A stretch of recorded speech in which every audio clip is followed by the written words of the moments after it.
Hi, this is Sarah from Permanent Record Podcast. You can find us on Facebook at www.facebook.com/permrecordpodcast. Thanks, Sarah. This is Brian from the Permanent Record Podcast, and you can find us on the internet at www.permanentrecordpodcast.com. You can also follow us on Twitter. Our Twitter account is @PermRecordPod. That's all great info. Thanks, Sarah. Here's the Rocket Dudes.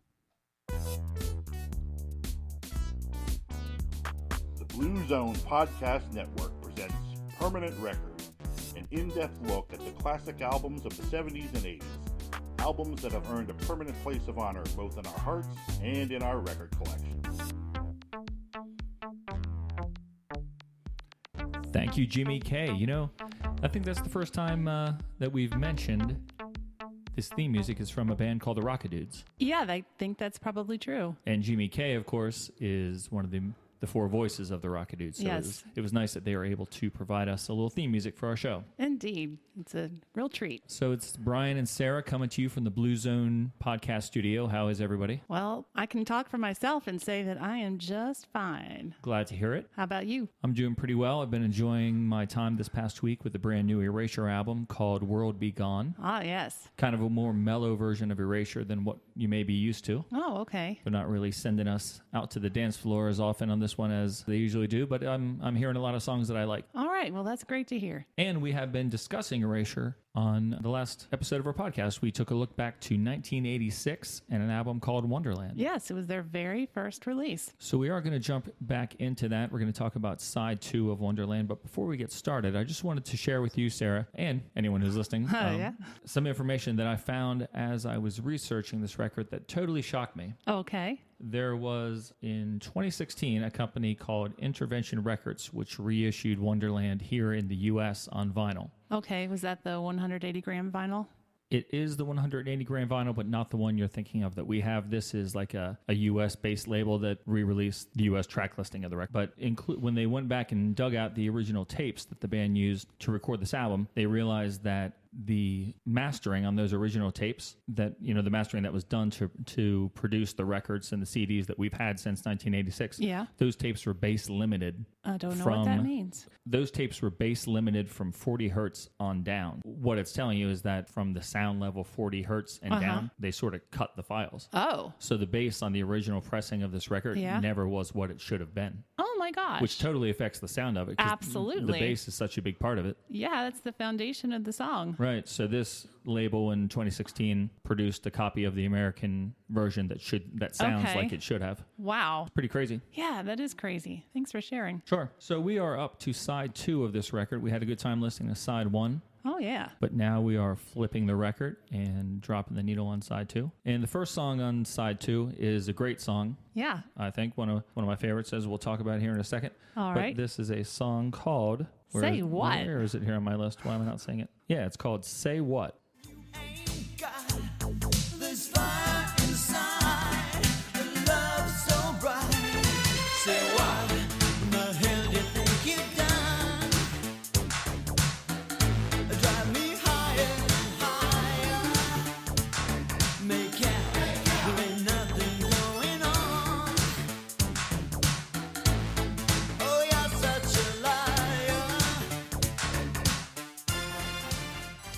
That's a great song. This was my favorite non-single on the record for like the first 20 years that I owned it. Oh, wow. And then about a decade ago, for some unknown reason, I switched to Senseless as my favorite non-single, which I said last week. But I just woke up one day and my mind had sort of changed its opinion, I guess. You just flipped. Yep. All right. Mr. 180. But this is still a great song that it probably brings me more smiles than any other song based purely on the sound of it. It contains so many awesome 80s early synth sounds and drum machine effects. That's like, this is exactly what I want in my music. Yeah, it is. It's good. It doesn't have that slap bass sound that we associate with really funky dance songs of this time period, but it still has a really good bass groove to it. And I really like the bass line. This must be one of those ones that you have been talking about that weaves around and stuff that you really like so much that Vince can do. I do like the bass here a lot. It's very groovy and it does kind of wind around things. And like I always say, but to me, it also sounds very different than the bass that we've heard so far on this record. It just has a different sound to it. Mm-hmm. The other ones are are all very synthesizer, like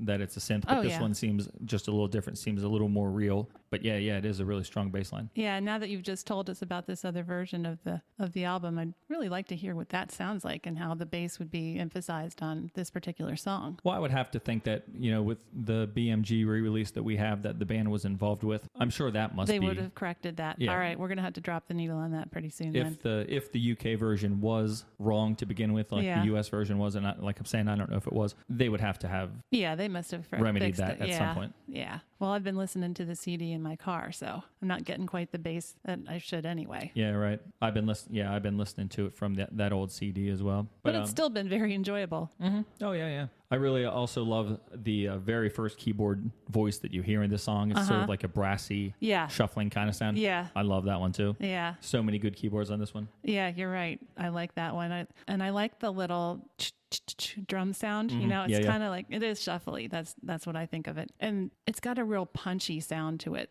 The whole song, I think it's very punchy. I don't know if you know what I mean by that. Mm-hmm. So this is the song I have a story about. Oh, okay. Remember, I said on the previous side, I had a personal anecdote about one of the songs on the second side, and this is it. Okay. So you want to hear it? Sure. All right, because you're involved, as you might imagine. Well, as you know, when we were in 11th grade, we had several classes together, and one of which was study hall. All right. And we pretty much always went to the library and sat off in the carols on the one side of the library. And we weren't really supposed to talk much, of course, in the library. So we were there to study. That's right. Yes, study. But instead of studying, sometimes we would tear pieces of paper off our notebooks and write little notes on them and pass them in between the cracks of the carols. I'm sure you remember this.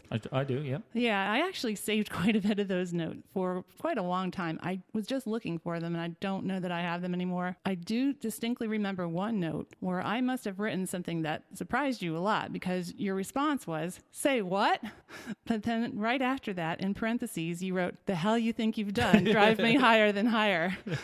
And I guess I wasn't familiar with Wonderland yet. You must not have copied it for me yet, because I did not understand why you said that after "say what." I knew the phrase "say what," but I didn't know why you said "the hell you think you've done." I was just trying to get a little free advertisement out there for Vince and Andy. Yeah. So I wish I still had that note. I can picture it in my head, and certainly the words anyway. So that's my story about the song and our past. That's crazy. You remember that? Yes, it is funny, the things we remember. Yep. Well, vocally, I always thought Andy shines on this track. The one thing that really caught my ear, and I meant to isolate it here so I could play it, and I forgot to, is the harmony on the line, "There's fire inside." Oh. Because from listen 1 to this very day, I think he sounds exactly like Simon Le Bon. Really? Mm-hmm. And when I was first listening to it, I thought to myself, I wonder if that is Simon doing background vocals on here. That's so funny. I do have a note that I said the harmony on the lines, "This fire inside, a love so bright," is really nice. Mm-hmm. And I don't have anything about it sounding like Simon Le Bon, but I guess if I think about it, I can see where you're coming from with that. Take a listen to it, because okay. I've always thought that. That's interesting. I also have a note in that particular section of the song that there's a couple little keyboard sounds in there. They're real bright and kind of chime-like, and they just punctuate that harmony so nicely. Oh, okay. And so you go take a listen to those. I'll do that. This chorus on this song is really, really catchy. Oh, and yeah. It's so fun to sing along and bop around to. Yes. I think this song would be awesome to catch live, and I'm sure they would never do it now, but I know. Back the first couple of years, maybe there was a chance. Yeah. Yeah, it's interesting to me that this song is even slower than the ones we heard on the first side. I'm all about the BPMs on this one for some reason, and this one's at 96 BPMs. That's slower than the last 3 songs on side 1. But I think just because of the percussion and the way it's put together, it has a more energetic feel to it. I really don't mind it being a little slower. You still definitely dance to it. Yeah. Oh, yeah. Yeah. Maybe some of that energy is due to the presence of the Stomp Crew. The Stomp Crew? Mm-hmm. I am not familiar with the Stomp Crew. Well, then you must not have read your liner notes in preparation for the podcast. No, that's one thing I didn't read, is actually the liner notes. Oh, well, there aren't really that many liner notes for the record, but the liner notes do read, "Thanks to the Stomp Crew on Say What." All right. Were they in that show, Stomp, the musical? No, this was far before that show. Okay. But actually, I never knew who the Stomp Crew was. Okay. So did you look it up? As we were getting ready, I was like, I am going to find out who the Stomp Crew is. So it took me a little while. Oh, to track them down? Yep, to track down the Stomp Crew. So I started my search for them, and it led me to Discogs.com. Oh, yeah. Where there actually is an entry for the Stomp Crew. And Discogs? Mm-hmm. But this is the only thing in their discography. Really? This song. This is their only contribution to the world or in the world of music that we know of. So that made me even more suspicious. And I was like, Yeah. wow, that is so crazy. Yeah. The Stomp Crew. This is all they've done. And so then I searched around the internet for a little while longer, and somehow I ended up on the site Flickr. Oh, really? Which I don't know if I've ever been on it before.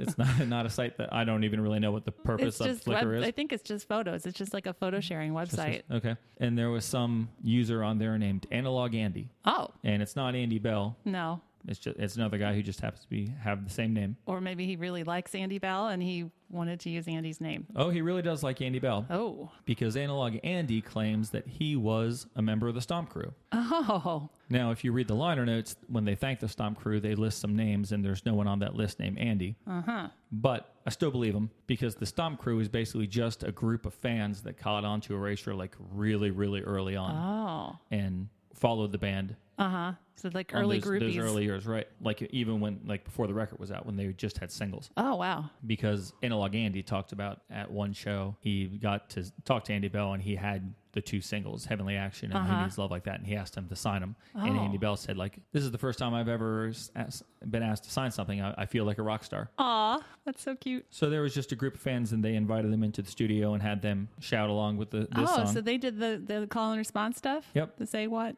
That's okay. right. Awesome. And another great thing that he mentioned was that the Stomp Crew were there for the very first Erasure gig ever, which was at a club called Heaven. Oh, okay. That we've seen mentioned over the years.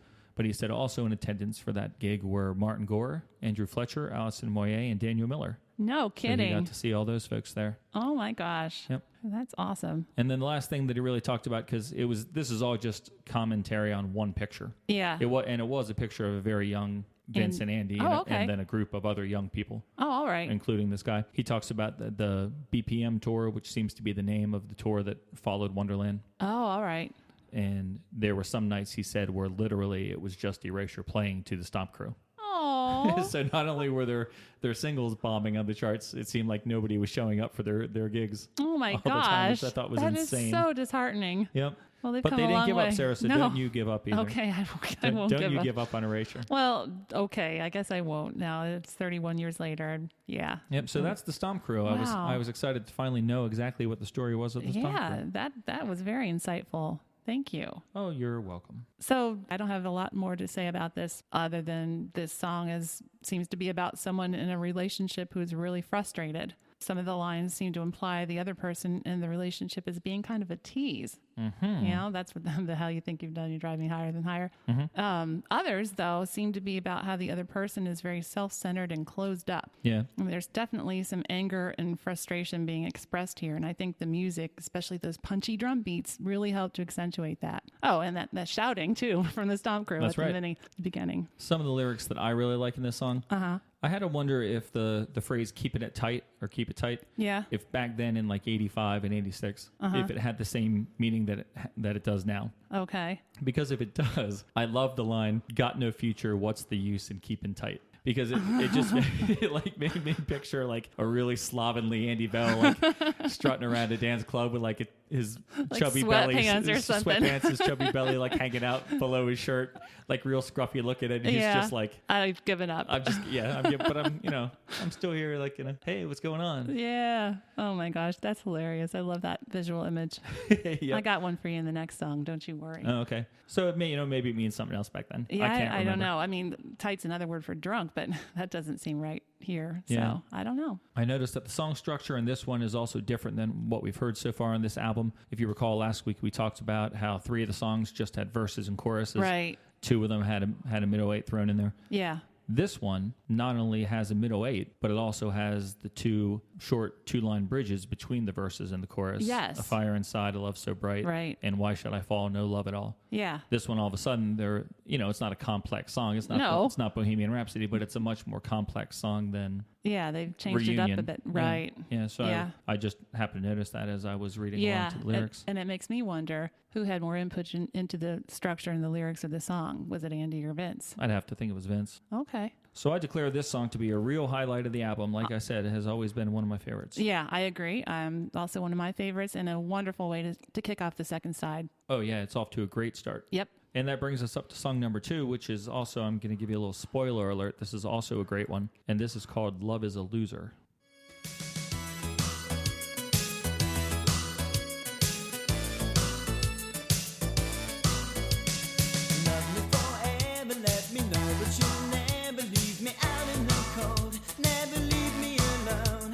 I'll show you devotion, can't control my emotion. I got love on my side.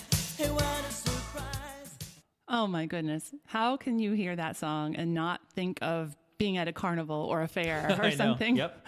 I was just here sitting in my chair bopping and pretending I was eating cotton candy. Yeah, exactly. It totally makes me think of cotton candy and Ferris wheels. And maybe it's because I'm also thinking of the video for Who Needs Love Like That, but I can totally picture Andy. I told you I was going to give you a visual image now. Okay. Andy wearing a frilly pink dress as he sings this song, Yep, I can see skipping that. around like a happy schoolgirl. I mean, this is just bubblegum pop at its bubblegummiest. It totally is. It really is. Which is part of the confounding problem of Vincent Clarke, because I think I mentioned last week I ended up watching a lot of interviews with him on YouTube because I couldn't find stuff to read about this album. And I think I mentioned he was just so sullen and a terrible interview. Taciturn and he didn't seem to want to talk, and he certainly didn't smile, and he wouldn't make eye contact.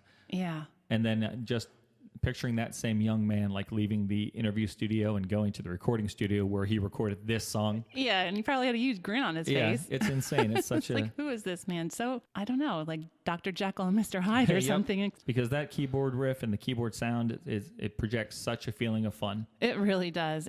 I have here, what an adorable little keyboard riff Vince has put. It's adorable. Oh my gosh. It's too cute. I think this song is probably one of the main reasons why I associate this record so much with the springtime. Oh, yeah. Because of this song. Absolutely. Yeah, when I was listening to it the other day, I was like, yep, this is definitely a warm weather, sunny day kind of song. Yeah. And the verses here are so much fun to sing.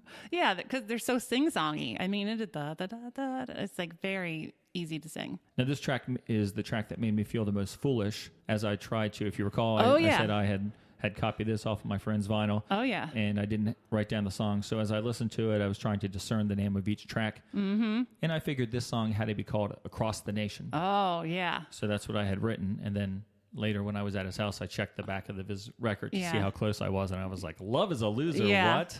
Yeah, this is such a strange title choice, especially because they don't even ever say that in the song. Yeah, it's like New Order. Yes, and that I have a problem with that. Don't get me started on New Order, but that whole title that doesn't go at all with the song, I'm not really a huge fan of that in general. So this is another one where I'm like, why? I like when they do that. I think it's cool. I'm too stupid to remember the titles if they don't end up somewhere in the song at some point. You know, they could have said Dancing Across the Nation, or even if not that, maybe they could have picked Love Me Forever, which is the first words of the song, and like, okay, that makes sense. But do you know the story of this song and what it originally was about? I do not. Oh my. I couldn't believe when I found this. So the title definitely implies a much darker and more serious song than what we hear. Love is a Loser. Definitely. Yeah. Well, I found out something incredible about the original subject matter for the song. Andy Bell revealed to NME, New Musical Express, in 1986, it started out as a song about a social disease.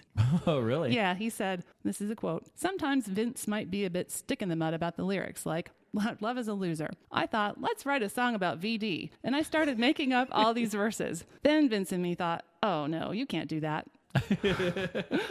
I have no idea what they were thinking. Yeah, let's write a song about VD. Yeah, that'll be a big hit. That's crazy. I know. Now you get it. I mean, sure, if that was the subject matter for the song, yeah, love is a loser. You bet it right. is. But then it's just, it completely, talking about doing a 180, it's just about like how wonderful love is and la, la, la. Andy Bell is so crazy. Yeah, he's a riot. So speaking of Andy Bell, yes, his vocals are fantastic in this song. I agree. I said I have noted that his voice is very good in this one. I like the range that he uses. I think it suits him very well. Mm-hmm. He sounds very strong, and his harmonies at the end. Oh, yeah. With the dancing across the nation part, those sound awesome. Very, very nice. There's another incredible Vince Clarke riff to this one. I think we mentioned it. And that sort of catchy keyboard line is what I think has sort of been, in recent history, missing from Vince's stuff in the last two albums. The Violet Flame and the new one, World Be Gone. The songs are still really good, and I like what I'm listening to, but there just isn't like a standout riff. Yeah. But it's still something that he could do, because there are these kind of riffs on like Light at the End of the Tunnel. Uh-huh. There was a single, Fall in Love with You, that song, that had a great keyboard riff in it. And there's a couple tracks on Tomorrow's World that have that as well. So he still has those riffs in him. He just doesn't break them out quite as often. What I noticed about these the keyboard riff and the vocals were that they mimic each other. I don't think we hear that in other songs where the little keyboard riff is the same as the melody line. Oh, that's a good point. Da, Yeah. da, da, da, da. It's the same. And Yeah, right. He's playing what Andy's singing. Yeah. Which is kind of strange. And I think that having the melody and the keyboard riff both being the same, I think that just helps to further burn these notes into your head and get it, stuck in your head. Yeah, that makes sense. Yeah. Because it really does get stuck in your head. I know it does. So there's got to be a reason why. Yeah. And this is another song. We're going to go back to the song structure. It doesn't have a chorus. I know. I have notes here. I can't figure out the structure to this song. I know. It has... That's what I said. I'm not sure what to call those two mini verses between the bigger verses. Yeah, right. Okay, so I think we have 2 verses. Okay. Love me forever, let me know that you'll never leave me out in the cold, never leave me alone is 1 verse. Right. I'll show you devotion, can control my emotion. I've got love on my side. Hey, what a surprise. That's verse 2. Yep. So now we have this little bridge or something. They say love is just infatuation. I say love is dancing across the nation. Yeah. So that's not a chorus. No, it's just another couple lines. It's a couplet. Yep. So then it goes on to another 2 verses. Yeah. And then another bridge. Yeah. They say we're just 2 more crazy lovers. I say all we need is one another. And then we hit the part that confounds me. Okay. Oh, Lord, how they going to stop us today? My words see how the passionless play. Oh, yeah. What is that the chorus? Because if that's the chorus, the verses are so much catchier than the chorus. I don't know what that is. I don't think it's a chorus because they don't really... Did they repeat it? Like they say, they say it twice. Well, but it doesn't have the feel of a chorus. No, But I don't know what else it would be. It's not a bridge. It's not a middle eight. I don't know any other parts of it. It's just more words in the song. Maybe I have to learn more song parts. Yeah. So does this song not have a chorus, or is Dancing Across the Nation? Is that the chorus? You don't get the chorus to the very end. I call that like a refrain. I don't know if the refrain is the same as a chorus. I always thought it was. Yeah. But I'm confounded by that one part. Yeah, it's very, very puzzling. How are they going to stop us today? Yeah. It's weird. I don't know what it is. I don't either. Someone explain it to us. Help us. If that's the chorus, it's the least catchy chorus Vince Clarke has ever written. Yeah, really. Yeah, it's sort of just kind of there. I don't know. It doesn't catch your ear. Someone last week on our Facebook wall said that this should have been a single. Oh, really? Yeah, it was a nice guy named Patty Foley. Oh, okay. I was writing back with him a little bit. And we were talking about the 12-inch for Oh L'Amour. Oh, And also this song, he really likes this one. And the weird structure of the song combined with the lack of the chorus or lack of an obvious chorus has always made me think of this as a B-side. Okay. But you know what? He said that, and I was sort of thinking about it. And, maybe something unconventional like this, they should have gone with it because Vince's best pop was not making a dent on the charts. Yeah. So maybe just try something completely different. Yeah, try to mix it up and release something and see what happens. They would have gotten a big dance hit out of it at least, because this would have been it. People would love to dance to this song. Traipsing around the dance floor. Yeah, and maybe it would have been different enough that like pop radio would have said like, what's this? Yeah, for sure. So, he might be onto something. Yeah, I don't know. It is a great song. It's a fun song. I'm going to say great. Well, I said this is bubblegum pop at its bubblegummiest, but just like bubblegum or cotton candy, sometimes it's a little too sweet. And I enjoyed this song most of the time, but there are times when it is just a little too sweet for my taste because it's just so over the top. And when you're in the mood for it, it's perfect. But then when you're not, it can be very grating. Oh, wow. I don't see that. Yeah. It's not long enough. It doesn't stay around long enough to become grating, I don't think. Perhaps not. But I know that it is just so sweet. It is like cloyingly sweet. And that can be good and it can be lots of fun. And I do enjoy it, like I said, most of the time. But there's sometimes like, oh my gosh, this is just too much for me. Maybe I'm too angsty or something. Maybe I'm just friendlier and a bigger fan of candy. Yeah, that's true. All right, so now we are up to the third song on side 2, and this was a B-side to Oh L'Amour on the Oh L'Amour 12-inch, and this is a song called March On Down the Line.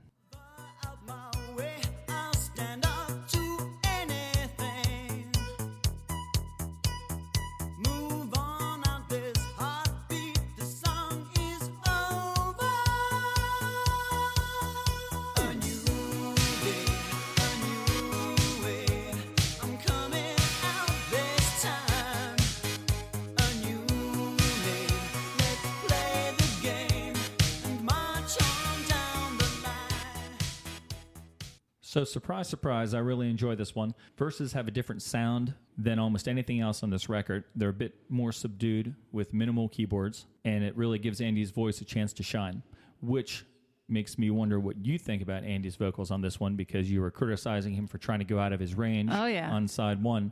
And on this one, he hits that high note at the end of the verse and the end of each verse. I think he sounds great. What does Sarah think? Well, Sarah actually thinks he sounds good in this song too. All right. Yeah, he does sound good. I love the harmony, by the way. And when he says play the game, I love that harmony. I also think he does hit the high notes in this song very well. They sound very clear and strong. I don't think it's his falsetto we're hearing. We're hearing him sing that naturally, and I think he actually does that very well, and I'm pretty impressed, honestly. I'm glad to hear you say some nice words about Andy. Yeah, I'm so down on him all the time.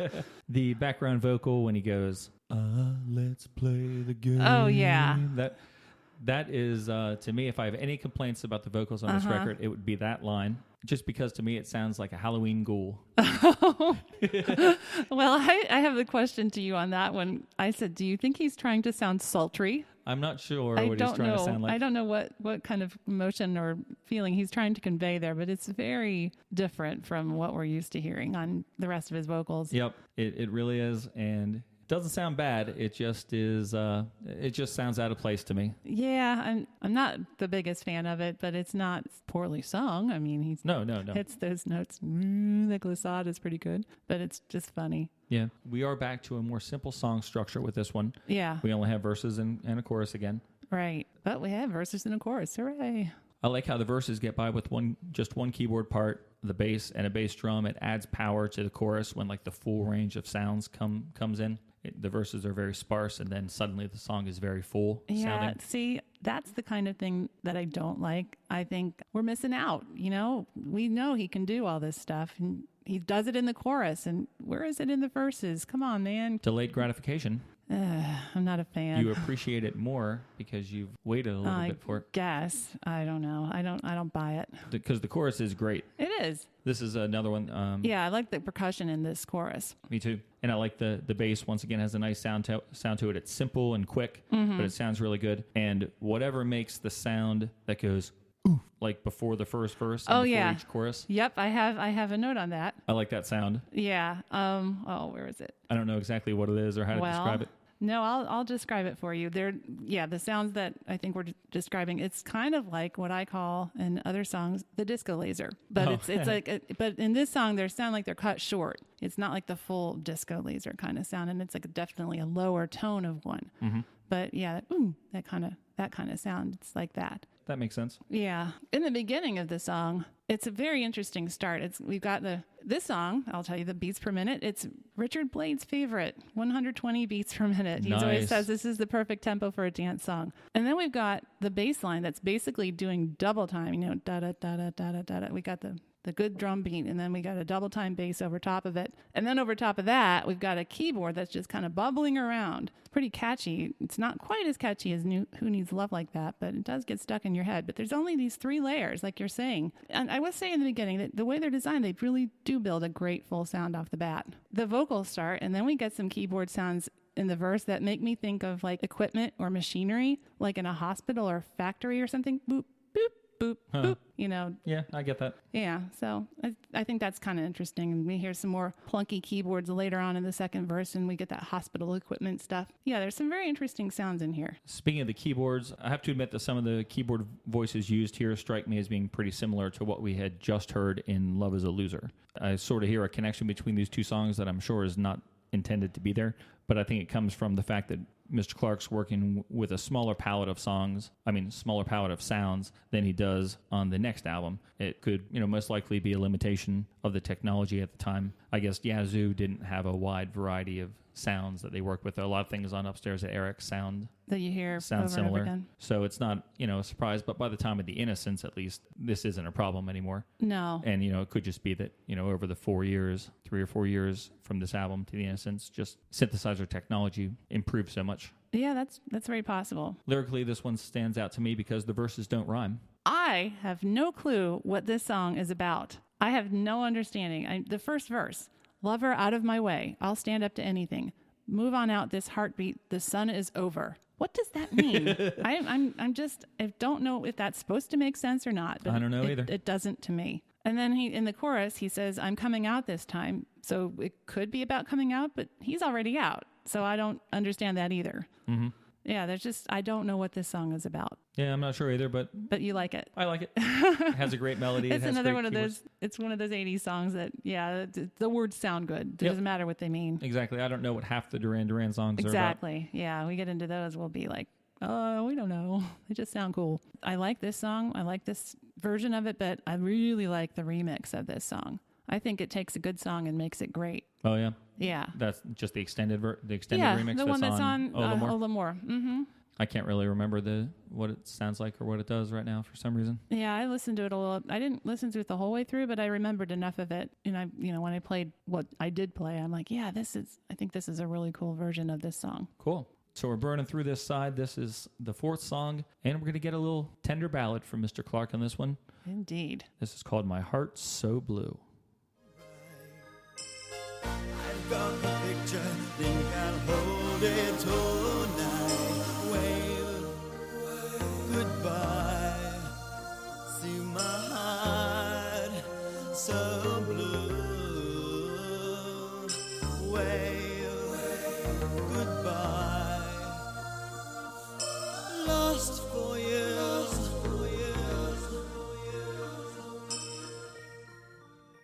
That was different from anything we've heard so far on this album. Completely. Yeah, really different from the rest of the songs on the album. But is it different from anything else Vince has ever done? I would say no. This song sounds to me like an attempt to recreate Never Never by The Assembly, or maybe And On by Yazoo, because that song is also about a death. Although actually the first verse reminds me of yet another Yazoo song, In My Room. Because in that song, in this song that we just heard, Andy sings, I've got her picture, it's there on the wall. I can't remember why I keep it at all. The song In My Room has the lines, and in my room against the wall, there is a picture very small, a photograph I took some years ago. Of course, that's a picture of the room, not of a girl. But it just seems to me like this is like copying other work, other stuff that he's done. I hear your comparison to Never Never. I didn't think about it at the time because I don't often remember that song just because of it being a one-off single. So I buy into that. I don't think he's trying to copy it, but I think it's kind of has a similar sound.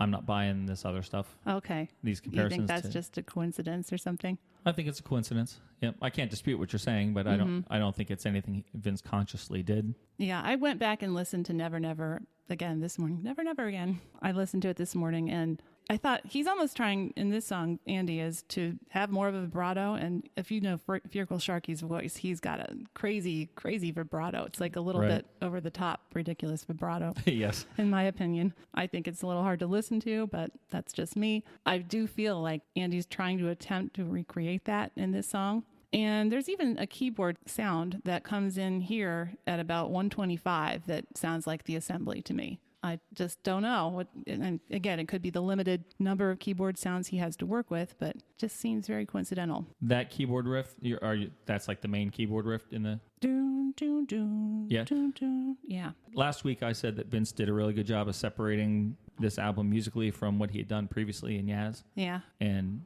that sound of that keyboard riff, to me, it could have been ripped right off of You and Me Both. Mm-hmm. But last week when I was talking, I hadn't yet prepared my notes for side 2, and I sort of didn't remember that we were going to come up on this riff. So I think last week I said something in Senseless, some bass kind of sounded like Yaz. This sounds more like Yaz to me. Okay. Than that. I can really see this being in a song on that record, on that second Yaz album. Uh-huh. Still, in truth, I'm going to say that he did a great job distancing himself from the sound of Yaz with this Erasure album. I'm seriously just finding these two little odds and ends out of 10 I would songs. say, these songs don't really sound like Yaz. They don't sound like Depeche Mode either. Oh, yeah, 100%. But that keyboard part that we're talking about, that is a really good part of the song. Also, I think at 2 minutes and 23 seconds, and I actually played this part in the song sample here as we started talking, I think we get Andy's best moment on the whole entire album. Oh, really? And it's still one that gives me chills sometimes, even 30 years later. The particular vocal that I included there when he says "Lost for You." Yeah.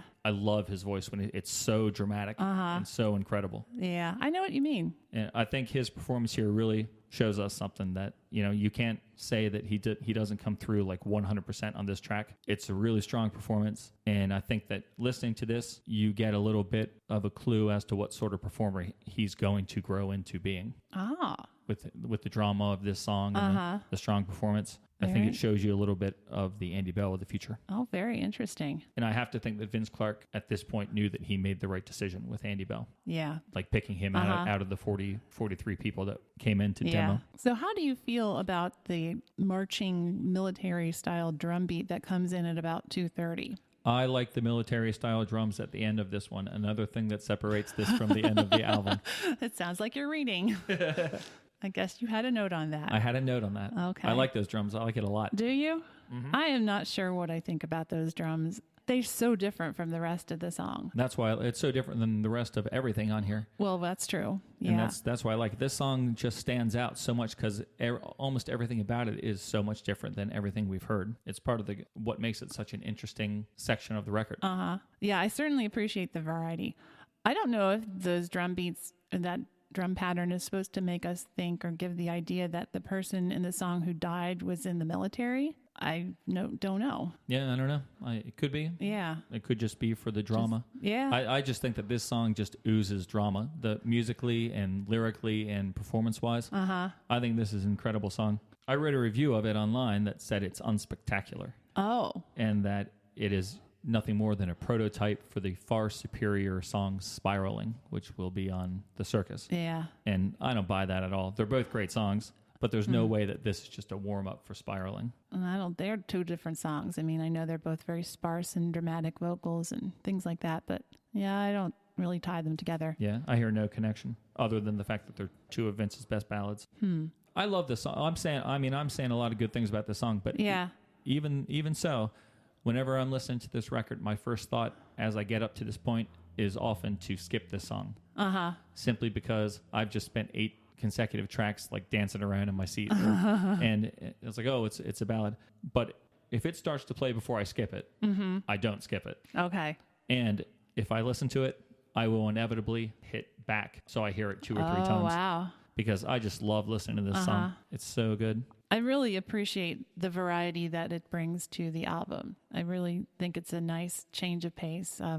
Even though I am also partial to dance songs, I think this adds a nice break for us, and it's a very, very pretty song.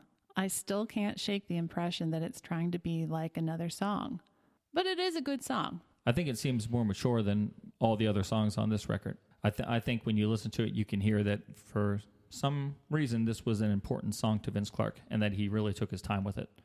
The components in the song all blend together really nicely. This is the song that I can see that sullen, depressed man who was in those interviews. Absolutely. I could see him leaving those interviews and going to record this song. But not Senseless or Say What or whatever. And there are some awesome background vocals on this song, especially during the choruses when Andy is doing those O's, the really high. He sounds great doing those. So do you think all those voices in the background, they're all him? I think they are. They're not children? No, I think they're him. Oh, wow. Okay, well, that's impressive. If that's true, he's gone up a few notches in my book. It sounds like him to me. Like when I've never thought that it sounded like anyone but him. Oh, okay. I kind of thought it sounded like a children's choir or something in the background, but maybe it's not. I don't think it is because there's no mention. Oh, if you're gonna credit the Stomp Crew, yeah, right. In a liner notes, you probably have to credit the children's choir, boys' choir or something. Okay, wow, well, good for him. He nailed those real well. Yeah, and it really fills out. Oh yeah, the recording really well. It makes it very ethereal, very heavenly sounding. And this is a song, particularly those backing vocals and that keyboard riff that we talked about, that sounds so much more crisp on the 2016 re-release. Oh, okay. They both seem much cleaner and more full. And like we said, for convenience's sake, I listened to this for the past week on the CD. Yeah. And I wish I had been listening to it on that better mix. Maybe after this, we will have to take a spin on the turntable. Well, we'll put this on the turntable and listen to it. Maybe we could. That would be good. All right, so we're up to the last song. Oh, my goodness. On this, the American version of the album Wonderland. And this is one I'm sure you're probably going to recognize. This is a classic tune, and it's called Oh L'Amour. Oh, love of my heart, why leave me alone? Don't throw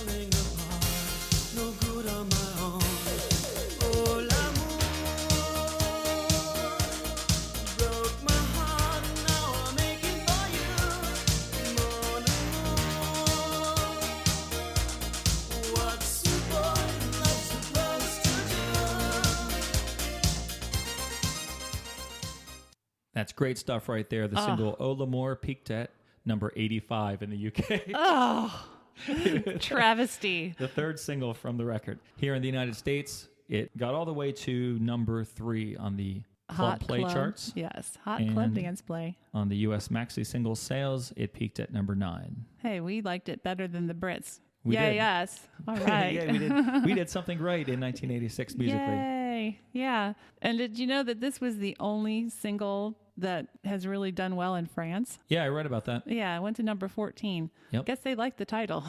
Yeah, they were playing to their audience. Yeah, for sure. You know, the saddest thing about this, the fact that it only went to 85 in Britain in 1986, then the very next year, 1987, another British duo called Dollar released a remake of this song. They changed the title so the O was just O, not OH. Mm-hmm. And that version of the song went to number 7 and was in British charts for 11 weeks. That's crazy. What the heck? Come on, man.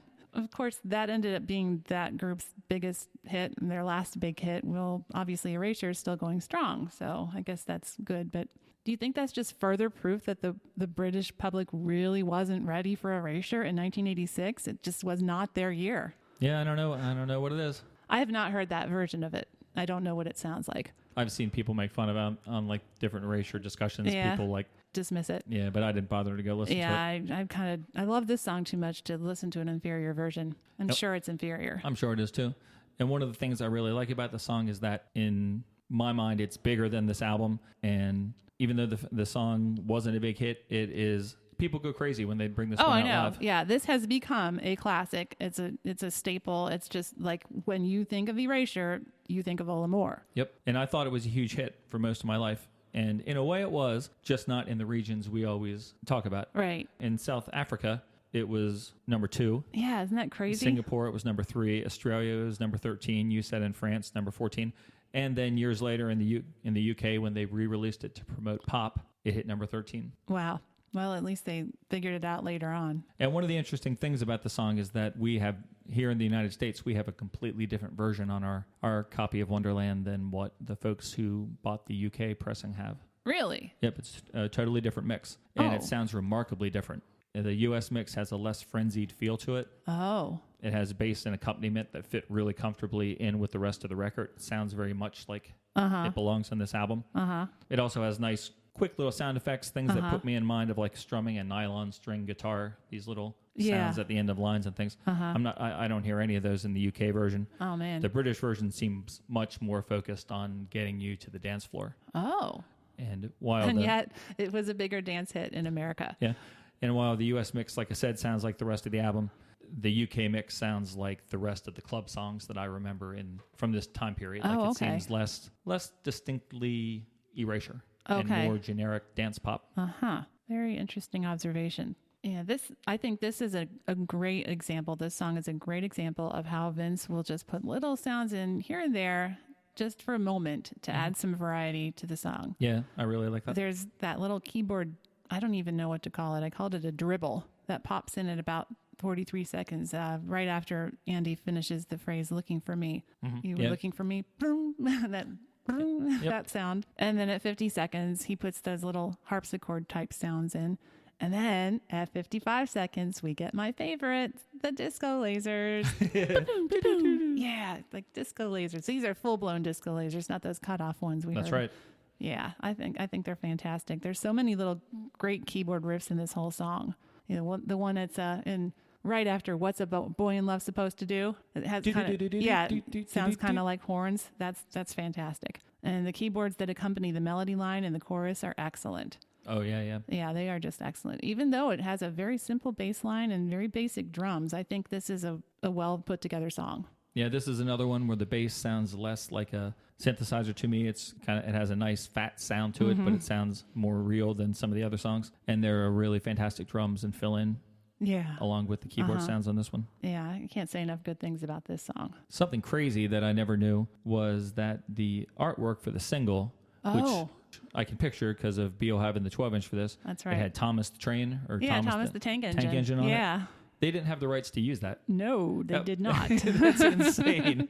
So they released the single with that artwork, and then they had to pull it. They got their hand slapped. And then they had to re-release make the next pressings have just a plain black background that just Yeah. said Erasure, oh, L'Amour. Yeah. That's so insane. Like, I mean, at the time, I knew it was that character, that train character. I just assumed, I guess, that it was public domain or something. Yeah. They didn't think to ask. Maybe they thought so too. It was from like so long ago, Maybe. I guess. It seems crazy that it would get to that point. Yeah. That somebody- nobody checked on that Yeah. beforehand. It's like, really? It's insane. And then speaking of artwork, the re-release artwork for the single, did you see that with the cartoon goose on it? Yeah, that was bizarre. Like, I don't know. Like, I don't have that, but as soon as I saw it, I was like, oh, yeah, I remember that. So I'm not sure how I remember it. What Maybe I it remember was in it the from. stores. I don't know. I don't know. But it made me laugh because these are two terrible examples, or two examples of terrible artwork Yeah. for the single. It It's almost makes like no sense. it makes no sense. Like they just someone says like, "Hey Vince, can we use this for the single?" And Vince just goes, "Yeah, whatever." He doesn't even look up. Yeah, yeah. Like- Like just pull a random book out of the library, flip through it. Okay, point to a page. This is what we're doing. Yep. It doesn't seem like any thought went into it. Yeah. And it doesn't go with the music at all. No, no. But it comes like you see it on an Erasure single, and you don't really even give it a second thought. You're just kind of like, "Oh yeah, that's Erasure." Yeah, so just got me in mind of thinking that we've talked about bad artwork on singles before, and actually some of the worst or weirdest was the stuff from Yazoo. So Oh, how yeah, do you yeah. how do you think it compares? The Yazoo singles are worse. Yeah, I think I'd rather see Thomas the Tank Engine than some of those really weird pictures from the Yazoo singles. From Upstairs at Eric's, the Yeah, singles, there's, yeah. like the football player. Right. Like, That good was grief. terrible. Yep. But this song is we're making fun of his artwork and stuff, Yeah. but this is a highlight of the record. Oh yeah, absolutely. This is my favorite song on the album. I mean, it's just one of the greatest Erasure songs of all time. So how could it not be? Well, even though I personally like Who Needs Love Like That better, deep down inside, I know now, and I knew at the time, that this was the timeless classic on the album. Oh, Like, interesting. this So- is like the best song. Yeah, It's just, yeah. I like Who Needs Love Like That And more. And much like Who Needs Love Like That, we've said this 100 times, I don't know how this avoided being a hit the first time around. I know, it just doesn't make any sense. Are you familiar with the website Ranker? I am not. Okay, well, it ranks things. And they have a ranking of the best Erasure songs. And on that website, this is ranked as number 3 of all the Erasure songs. Oh, okay. Yeah. Very good. Yeah, you want to know what 2 and 1 are? I'll say according 2 to and them? 1 are, 2 is Always, and number 1 is A Little Respect. Oh, you got number 1 right. That's pretty much across the board. I've seen that listed as the best, most popular Erasure song. But number 2 on Ranker is Blue Savannah. Oh, wow, that's surprising. Yeah, I was surprised and impressed, honestly. I think that's an excellent song. We'll have to talk about that sometime. That's a good song, but I would never put it at number 2. Okay. I would put Drama Oh. at number 2. The Well, song right after Blue Savannah. Uh-huh. Yeah. I love that one. Yeah, that's a good song, too. All right, so let's talk about the video real fast. Oh, the video. Mm-hmm. I don't remember the video. There's a reason for that, Okay. because it's completely unmemorable, even though there are 2 videos for it, and they're both completely unmemorable. Unlike the videos that we talked about last week for Who Needs Love Like That and Heavenly Action, Oh, L'Amour was kind of jinxed with having a bad video. The original video, one that I never saw until this past week, was just the 2 of them kind of in a dark restaurant with some background singers just standing there singing it. And it was basically an empty restaurant. They were both wearing matching outfits Oh. that had like black and white horizontal stripes on their t-shirts. Okay. So it made me think it was the French restaurant. Oh, because yeah. it looked Oh, like- L'Amour. Yep. Where's the baguette?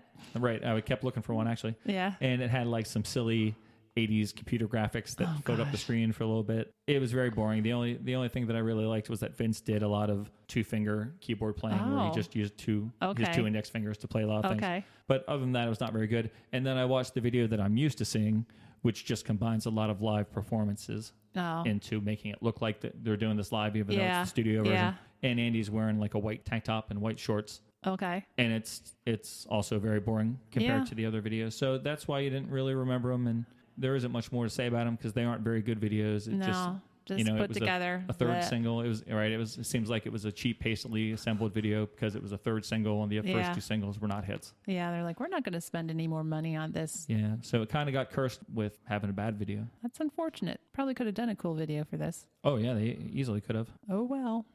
All right, so that's the end of side 2 of Wonderland, and we're going to have to give it a final grade here in a second. But before we do that, we're going to give it a chance to earn some extra credit with our extra credit question. All right. We've mentioned numerous times now that there's a separate track listing on both the UK and the American releases. Correct. The side 1 of the UK version has a song on it called Push Me, Shove Me, It does indeed. which we do not have here on our domestic version. No.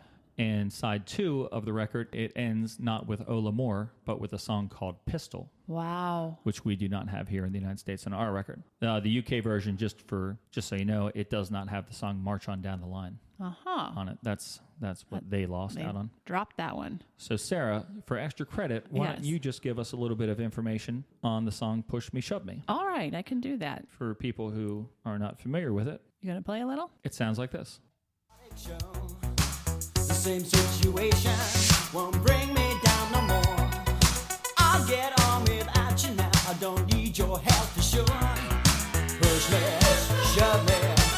I don't call that love me, call that over. Oh, man. That song is so great. I really, really like it. That's an awesome song. Yeah. And as you said, in the UK, this song replaces Senseless as the fourth song on side 1. But it's right in line with the tempo of the other songs surrounding it at 103 beats per minute. Okay. But I think it's another one where it doesn't sound as slow as it really is. I mean, it's slow, but it's just so danceable. Agreed. Yeah, it starts off with that really good little hooky keyboard riff, and then it's got a neat sha sound to it. There's some really fun, funky, bubbly sounding keyboards that come in and out during the verse, and then there's some really good little bell sounds. I just love the guitar in the second verse. I think that makes the song so much more funky and interesting. It really makes you want to dance. Yeah, it does make it funky. Yeah. And I really like the aggressiveness of this song. I think it's tougher even than Senseless or even Say What. I mean, it's obviously about an abusive relationship. Right, so it's got to be a little tougher. Yeah, right. And it's like how the singer is just tired of it and calling it quits. Yeah, I wish this would have been on our version of the album. I think this would have been a great addition, and I'm glad we have it. I'm glad we own it, but would have been nice on the album proper. Yeah, it is a great song. It is here in the United States. It was the B-side on the Who Needs Love Like That 12-inch. That was where I first heard it. Yeah. So I heard a remix of it long before I ever heard the real song. Uh-huh. The remix is really great too. Cool. And that's even more, I think the remix is even more aggressive than the yeah? album version. Yeah. Cool. Yeah, I think this is an awesome song. I really like it. And that means that I get to tell you about the song Pistol. So we'll just take a quick listen to that before we get started. Here it is. The floor, break the law, gonna cut out all emotion. Let's shake up this commotion. Shake now like a soldier, darling, darling. Boy, go get your gun. Hands together, we can have some fun. Out tonight, and the beat goes on. What a criminal situation. Boy, go get your gun. Sarah, it seems to me like everyone hates this song. Oh, yeah? I've read 3 or 4 reviews for it online, and they all say it's terrible. They think it's super campy and just ridiculous. I didn't find a single good review for it. The website The Quietest, did a look back at this album last year for the 30th anniversary, and it said, Wonderland includes 2 or 3 stinkers. Pistol is hilariously terrible. A camped to the max police officer fetish anthem, which was subsequently removed from the U.S. version of the album. But even a song as teeth-grindingly naffed as Pistol had a certain thrill. Play it once, and you'd probably be singing it for the rest of the day.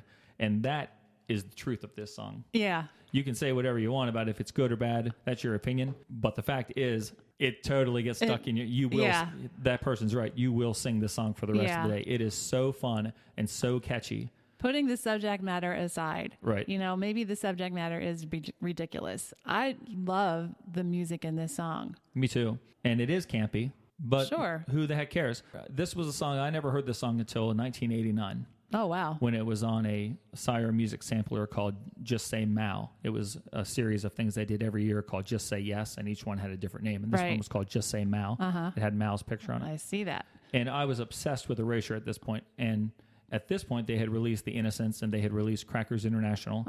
But getting a song from the Wonderland sessions that I had never heard was like a huge thrill because that was still I love The Innocents and I love Crackers. Wonderland was still my album. Yeah, so this is like discovering gold or something. And I played it over and over and over. My friend Jimmy Kay, who provided the voiceover here, we mentioned him earlier, he had the CD. I was trying to sing all the high notes. I was picturing like a crazy performance of it with a dance troupe that was dressed as like policemen with really tight blue shorts. Yeah, or something. exactly. It would work like on stage. Absolutely. It would be delightful. Oh, yeah. And at that point, I'm listening to music for the masses and I'm listening to The Cure. But in my worldview of music, there was still a place for this song. Yeah. I love the one keyboard in here, the one that sounds really heavy. It's funny because the song's real campy, but that keyboard sounds like it could have come off of one of the first 2 Human League albums. Oh, interesting. I like the guitar too. Yeah, guitar's good. There's no way that it's appropriate for this song to close the album. No. That was some bad ridiculous track choice. listing from the British version. It should not have come after Olamore. No. But it should be on the album. I think having it is an addition. And if it was up to me to compile the U.S. release, I may have substituted this song for March On Down the Line. Yeah, at least we know what this one's about. March On Down the Line, I heard some similarities between it and the song that preceded it, Love is a Loser. And I think it just would have made a more diverse side too for the record. And honestly, just from that one little snippet you played, I think you can get the sense that this is another one where he really goes all out, Vince does, with filling the song full of stuff and sounds. And it's much more complex than definitely March On Down the Line. Yeah. And a lot of guitar. Yeah. There's a lot going on in that song, and I really appreciate that and miss it on some of the other songs. I wish it would have been on the album. All right, so that brings us up to our evaluation of the record and the final grade. We award albums a score between 1 and 5 record adapters. Those that we do. Cool little yellow things you use to play 45s on your old turntable. Yep. So I cannot overstress the impact that this album has had on me over the last 31 years. I have basically spent my life trying to find more music that sounds just like this. That's great. That has been the goal of my life. How are you doing with that? Not as well as I would hope to be. Aw. I'm confident that if I ever had to seriously sit down and compile a list of top 10 desert island discs, this would be on it. Cool. I've never actually done that, but I'm pretty sure it would be. It's too hard. I know it is too hard. I know that the songwriting that Vince and Andy demonstrate on albums like Chorus and Nightbird and The Innocents is better than the songwriting on this album. But I will be dancing around that desert island to Love is a Loser, even so. Those other albums that I just mentioned are awesome, and they have great songwriting and great songs. But this one is just more fun to listen to, and it's more fun to sing along to. Okay. So for a certain mood, there are times when you want that. Yeah. Sometimes I want to hear Chorus. Yeah. That happened this week, but sometimes I want to hear this. Okay. I love the production on the record. I love the sound of this record. There's just a sense that this record has always been like a part of me and a part of my life. Regardless of that, I recognize that there is a lack of variety sort of on this one. There's sort of a sameness to things. Andy isn't the performer, yet he isn't yet the performer that he will become. But Vince is writing potent riffs. Probably his best for riffs other than Upstairs at Eric's. Okay. I could leave this CD on repeat probably for an entire day. Wow. It's not even an exaggeration. No, I could probably believe just you. hit repeat and let it play all day. I believe you. And I'd be fine with it. That's not a lie. So, simply because of the fact that those other 3 albums that I mentioned, those are 5-star albums, in my opinion. Okay. I'm going to give this album a score of 4.5 record adapters because I can't possibly go any lower. Okay. Well, that is a very honest and very heartfelt review, and I appreciate it. I'm not too surprised, although I was wondering if you'd give it a 5 out of 5 because you do have such strong feelings for it. Well, 4.5 is really good. Mm-hmm. Well, when I was listening to this album in preparation for the podcast, I decided to listen to Speak and Spell too, to compare that group's first album to this group's first album. And I really got the sense that Speak and Spell had a lot more going on it than Wonderland does. And then I listened to a bunch of songs from Upstairs at Eric's, even though we'd done that podcast a while ago. And most of those songs, too, I thought sounded more complex than a lot of the songs on Wonderland. There are definitely songs on here that have the layers and complexity that we're used to with Vince Clarke compositions. But I also feel like there are songs on here that are much simpler than what I would expect from Vince, especially by this point in time. Maybe it was a stylistic decision to rein in that complexity. Maybe it was due to the producer.